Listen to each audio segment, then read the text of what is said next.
Passport জালিয়াতির অভিযোগে জালে দুই, বিরাটি থেকে ইডির জালে বাংলাদেশি। বিরাটির বিশরপাড়া থেকে ধৃত আজাদ মল্লিক। গতকাল আজাদ মল্লিকের ভাড়া বাড়িতে ইডি তল্লাশি। আজাদ মল্লিকের বিরুদ্ধে হাওয়ালার কারবারের অভিযোগ। কথা বলবো অনুপ আমাদের প্রতিনিধির সঙ্গে। অনুপ, এই আজাদ মল্লিক সম্পর্কে আর কি কি জানা যাচ্ছে, কি অভিযোগ এর সঙ্গে, কিভাবেই বা পাসপোর্ট জালিয়াতির সঙ্গে যুক্ত ছিল সে? দেখো, গতকাল যে দীর্ঘ তল্লাশি তার পরবর্তী ক্ষেত্রে আজাদ মল্লিককে ইতিমধ্যেই গ্রেপ্তার করা হয়েছে এবং গতকালই কিন্তু তাকে নিয়ম অনুযায়ী বিএনএস অ্যাক্টে তাকে আদালতে পেশ করা হয়েছিল। আজকে সকালবেলা আবারও আদালতে পেশ করা হবে। এটা হচ্ছে না, দেখো আজাদ মল্লিক 2022 সাল থেকে এয়ারপোর্ট থানা এলাকায় মূলত ফরেনার হিসাবে গ্রেপ্তারও একবার হয়েছিল। এরপরে ইডি দেখতে পায় যে এই ব্যক্তির অ্যাকাউন্টে বেশ কয়েক কোটি কিউ টাকার লেনদেন হয়েছে এবং 26 তারিখ একটি কেস রিভিউ করা হয়েছিল। তার পরবর্তী ক্ষেত্রে ইডি এই মামলা এখতিয়ার করে এবং এখতিয়ার করার পরবর্তী ক্ষেত্রে কিন্তু গতকাল যখন বিরাটি বিশরপাড়া ভাড়া বাড়িতে তল্লাশি শুরু করে, তাকে জিজ্ঞাসাবাদ করা হয় এবং তিনি দাবি করেন ওই ব্যক্তি এখানকার মানুষের বাংলাদেশের নাগরিক, কিন্তু এখানে ভারতীয় পাসপোর্ট তিনি তৈরি করেছিলেন এবং দেখা যায় তার যে অ্যাকাউন্ট, তার অ্যাকাউন্টে প্রায় 2,62,00,000 টাকার বেআইনিভাবে হাওয়ালার মাধ্যমে কিন্তু ট্রানজাকশন হয়েছে এবং হাওয়ালার মাধ্যমে একাধিক টাকা পাঠানো হয়েছিল বাংলাদেশ। এবং এর পরবর্তী ক্ষেত্রে কিন্তু তাকে গতকাল দীর্ঘ জিজ্ঞাসাবাদের পরে গ্রেপ্তার করা হয় এবং একবারে সরাসরি তিনি বাংলাদেশের বাসিন্দা হলো, কিভাবে ভারতীয় পাসপোর্ট তৈরি করেছিল, কিভাবে এখানে থাকছিল, অনুপ্রবেশ কিভাবে করেছিল, এইসব বিষয় নিয়ে সমস্যা তৈরি হয়। তারপরে আরো একজন তো গ্রেফতার, অলোকনাথ, গেদে থেকে গ্রেফতার। এই অলোকনাথের সম্পর্কে বা কি জানা যাচ্ছে? অলোকনাথ কিন্তু এখনই পাসপোর্ট তৈরির এই কাজ করতো। তার বাড়ি থেকে বিপুল পরিমাণ যে নথি উদ্ধার হয়েছিল, 20টির বেশি মোবাইল ফোন উদ্ধার হয়েছে, সিজার লিস্টে ইডি কিন্তু এমনটাই উল্লেখ করেছে এবং একাধিক অরিজিনাল যে কপি, এই কপি কিন্তু ইতিমধ্যে উদ্ধার করেছিল এবং তার পরবর্তী ক্ষেত্রে জানতে পেরেছিল যে একাধিক বাংলাদেশের যারা আছে তাদের কিন্তু এইভাবেই পাসপোর্ট পাওয়াতে সাহায্য করেন। তার পাশাপাশি হাওয়ালার মাধ্যমে তিনিও কিন্তু বিদেশে অর্থাৎ বাংলাদেশে টাকা পাচার করে এবং তার মাধ্যমে এই টাকা পাচার হতো বলে এমনটা এজেন্ট হিসেবে কাজ করতো এই ভুয়ো পাসপোর্ট বিষয়ে। ওকে 3 and 4 2.26 করোড়ে অ্যালিগেশন দিয়ে ওনাকে গ্রেফতার করা হয়েছে। লন্ডারিং বাংলাদেশ থেকে হাওয়ালা কাণ্ডে ওনাকে দেখানো হচ্ছে যুক্ত আছেন as per ED version. But আমার ক্লায়েন্ট পুরো বেকসুর, নির্দোষ পুরো। উনি একটা বিজনেস মার্চেন্ট, উনি ফরেন ন্যাশনালও নেই, উনি ইন্ডিয়ান ন্যাশনাল। ওনার কাছে passport, voter ID, driving licence, each and everything he has which is genuine and correct. এই হোয়াটসঅ্যাপ চ্যাট থেকে ওনারা পাচ্ছেন কি উনি বাংলাদেশ টাকা হাওয়ালা করে পাঠাতেন। হোয়াটসঅ্যাপ চ্যাট তো নট ভ্যালিড। ভুয়ো কাস্ট সার্টিফিকেট, সেই সার্টিফিকেট দেখিয়ে এবার ঝাড়গ্রাম মেডিকেলের ডাক্তারি পড়া। ঝাড়গ্রাম মেডিকেল কর্তৃপক্ষ স্বাস্থ্য ভবনকে জানিয়েছে যে গত বছরই ওই ছাত্রের এসএসসি সার্টিফিকেট বাতিল হয়। অনগ্রসর শ্রেণী কল্যাণ দফতরের ওয়েবসাইটেই এই তথ্য রয়েছে। তারপরেও ওই ছাত্র ঝাড়গ্রাম মেডিকেলে যাচ্ছেন। এই ইস্যুতে স্বাস্থ্য ভবন তদন্ত শুরু করেছে।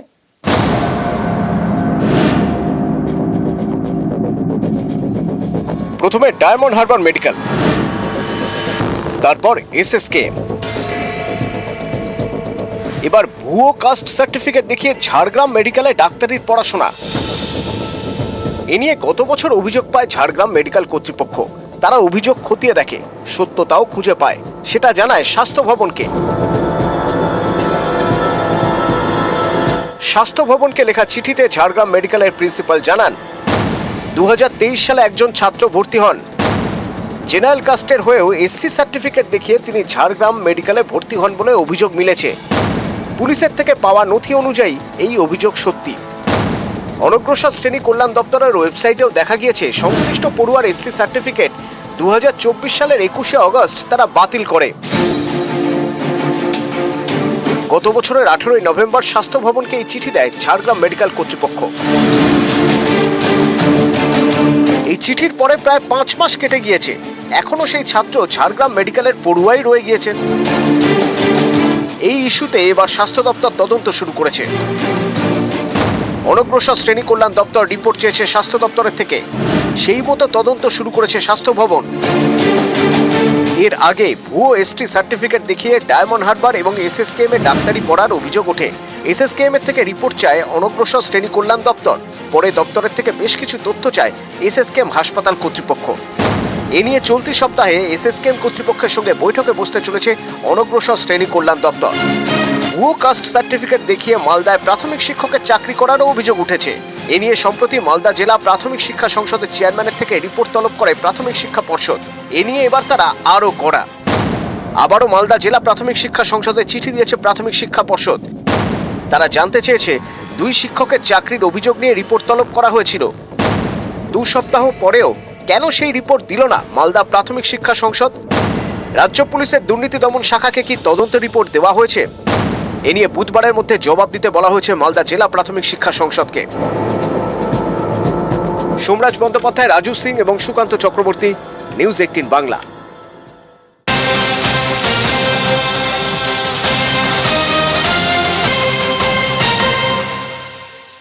পুকুরে মাটি মাফিয়ার দৌরাত্ম্য। কদম্বগাছির কাঠালিয়ায় মাফিয়ার দৌরাত্ম্য, অবৈধভাবে মাটি কাটার অভিযোগ। প্রায় 7 বিঘা জমির মাটি কাটার অভিযোগ। আরো জানবো জিয়াউলের কাছ থেকে। জিয়াউল, কাঠালিয়া এলাকায় সেখানে দিনে রাতে অবৈধভাবে সেখানে মাটি কাটা চলছে এবং সেই মাটি কাটার ফলে গ্রামীণ যে রাস্তা, সেই রাস্তার দফারফা, অর্থাৎ ঢালাই রাস্তা ফাটল ধরছে, পিচ রাস্তা সেখানে পিচ উঠে যাচ্ছে, এমনটাও কিন্তু অভিযোগ এলাকার মানুষ। এবং বারংবার তারা পুলিশ প্রশাসনকে জানিয়েও কোনো সুরাহা হচ্ছে না। এবং এই মাটির, অর্থাৎ যেখান থেকে মাটি কাটা হচ্ছে সেখানে প্রায় 50টির বেশি গাছ কাটা হয়েছে এবং রাতের অন্ধকারে গাছ কাটা হচ্ছে। অন্যদিকে যে জায়গায় মাটি কাটছে সেখানে প্রায় 50 ফুট ডিপ করে মাটি কাটা হচ্ছে, ফলে পার্শ্ববর্তী যে সমস্ত জায়গা রয়েছে সেগুলো যে কোনো মুহূর্তে ধস নামার একটা আশঙ্কা রয়েছে। এবং বারংবার এলাকার মানুষ সোচ্চার রয়েছেন, কিন্তু তারা এতটাই প্রভাবশালী। একদম দেখো, এতটাই তারা রাজনৈতিক প্রভাব খাটিয়ে কিন্তু এই মাটি পাচার করছেন, ফলে তাদের কেউ বলার নেই, বললেই বাড়ি গিয়ে হুমকি, খুনের হুমকি দিচ্ছে, এমনটা অভিযোগ এলাকার মানুষের। ফলে বারংবার প্রশাসনকে জানিয়েও কোনো কাজ হচ্ছে না। এলাকার মানুষ চায় যে মাটি কাটা অন্তত বন্ধ না হলে এলাকায় ধসে যাওয়ার একটা আশঙ্কা রয়েছে, ফলে এলাকায় উত্তেজনা সৃষ্টি হয়েছে। কিন্তু যে মাটি মাফিয়ারা মাটি কাটছেন তারাও কিন্তু অনেকটাই প্রভাবশালী, ফলে পুলিশ প্রশাসন তাদের কথা শুনছে না, এমনটাও এলাকার মানুষের অভিযোগ। ফলে যা নিয়ে এটা উত্তেজনা পরিস্থিতি হয়ে যায় এই কদমগাছির কাঠালিয়া এলাকায়। মিমি, ধন্যবাদ জিয়াউল। 5 বিঘা জমি যে খাতটা খোলা হয়েছে, এই খাত খোলার পরিপ্রেক্ষিতে গ্রামের রাস্তাঘাট তো সব ধস নেমে যাচ্ছে, প্লাস রাস্তাঘাটের কথা বলতে গেলে প্রাণে মারার হুমকি দিচ্ছে, জরিমানা করার হুমকি দিচ্ছে। গ্রামবাসী তার জন্য ভয়তে মুখ খুলছে না। স্কুল কলেজের বাচ্চা কাচ্চারা ভয়তে স্কুলে যেতে পারছে না, গাড়ির এত চাপ। এই মাটির ব্যবসা 2 নম্বরই ব্যবসা, এতে টাকা বেশি, এতে আয় হচ্ছে। তারা রাতারাত্রিরে পকেট ভরছে, সাধারণ মানুষের মানে রাস্তাঘাট ক্ষতি করে পকেট ভরছে। কিন্তু সাধারণ মানুষ কিছু কিছু কাউকে 2-500 খাইয়ে দিচ্ছে, তারা আর মুখ খুলছে না, তারা আরো শক্তিশালী হচ্ছে দিনকার দিন।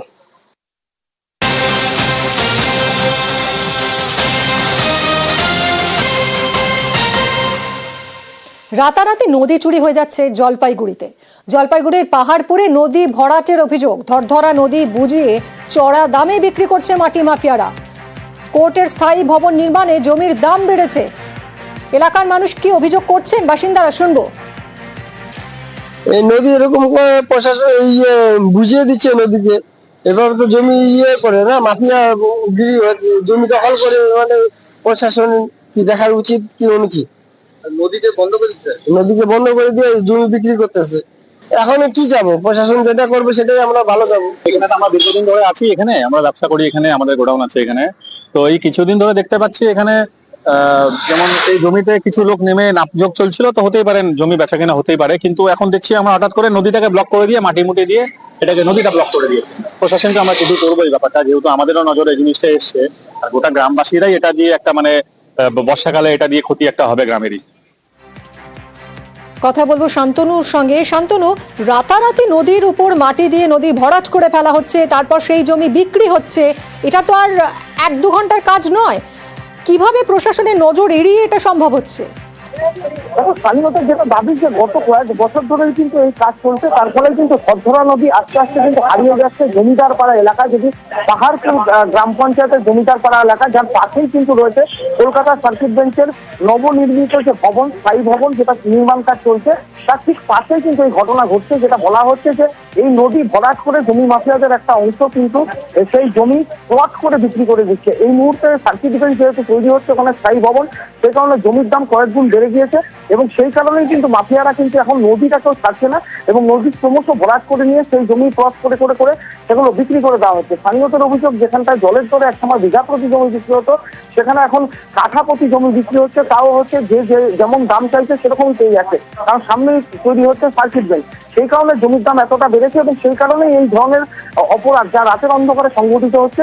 এবং স্থানীয়দের যেটা অভিযোগ, এই নদী ভরাটের ফলে কিন্তু এলাকায় বন্যা সমস্যা দেখা দিবে, কারণ এই ঝরঝরা নদী কিন্তু এসে করোলা নদীতে মিশেছে। পরিবেশ কর্মীদের বক্তব্য, এই নদী জলপাইগুড়ি শহরে অনেকটাই জল বহন করে, তার ফলে কিন্তু বন্যা পরিস্থিতি জমিদার পাড়া পাহাড়পুর এলাকায় অনেকটাই কম হয়।